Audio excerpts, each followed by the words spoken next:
Pra, ne kemi... Marrin atje dhe i shesin si produktet fermës tyre. Qërënci ka. Dhe ne i blem nga fshatari, Gjasme. Ja, s'është e vërtet. Ne i blem në supermarket. Dhe në supermarket, atëre nuk po them këtë. S'njoh ke realitetin. Më falë, nuk po them këtë. Nuk e thash. Ja, po thot fermerët që kanë kthy konsumator produktet e tuaja. Atëre, në të gjithë të lutem ta mbaroj. Në të gjitha zonat, sidomos pjesa e Veriut, Burreli, Mati, Dibra, të gjithë kemi shkuar dhe ka pasur këto tregjet e vogla të fshatit, ku të gjithë zonat, madje edhe ne qytetarët shkonin për të blerë produkte më organike, sepse në Shqipëri ta harrojmë termin bio.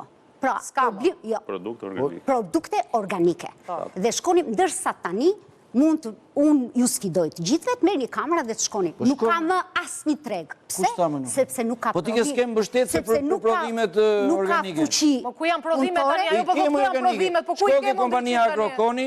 Shko sot, për shembull, ke kompanitë kryesore që kanë në Shqipëri dhe prodhojnë. O ndriçim, mos ta përmend emra biznesesh, një herë para. Nëse nuk bëjnë reklam, e dyta, ne po flasim për fermerët, po ato bëja te portali jot. Inputeve bujqësore është e dyta, ne po përmendim fermerët. Themi që ka prodhime nga duart e fermerëve, jo nga fabrikat dhe industria. Edhe firmat mëdha Kostot ja ta mbaroj, dhe një fjali kam. Kostot janë absolutisht, kostot e inputeve bujqësore, pra të plerave, të farave, të fidanve janë të rritura, që të gjitha impaktojnë të produkti final, dhe mbasi gjithë kjo pune, gjithë kjo mund, kur shkojmë për ta shesin firmat e grumbullimit, por nga njëherë ne nuk duam ta shohim realitetin ose e shohim me këndvështrimin që duam.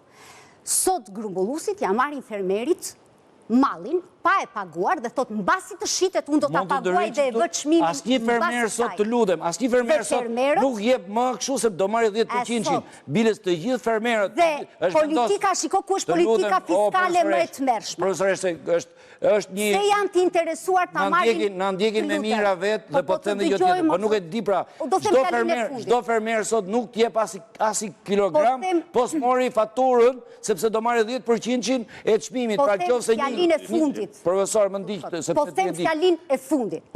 Sot importi bëhet më shumë sepse është i favorizuar. Importuesi e merr dhe i kthehet 20% i TVSH-s. Fermerit nuk i kthehet kjo. Pra që në këtë nisje, fermeri është 20% më pak. Profesor... Të lutem. Jo, e ke parë gjithë kohë. Jo, ta seroj, prit. S'është e vërtet, sepse me vendim qeverie. Prit pra, dhe të më korrigjoj ky zotërie këtu, me vendim qeverie, është për çdo fermer që sot nxjerr prodhim në treg, merë faturën të atimore dhe për çmimin dhe merë 10% të vlerës. Pra, nëse një kilogram shaqi, të lutem, a ishe blenë nuk je faturën? Po, jo, se je faturën. Sepse plotson kushtin 120 milion euro. Atë vëshan.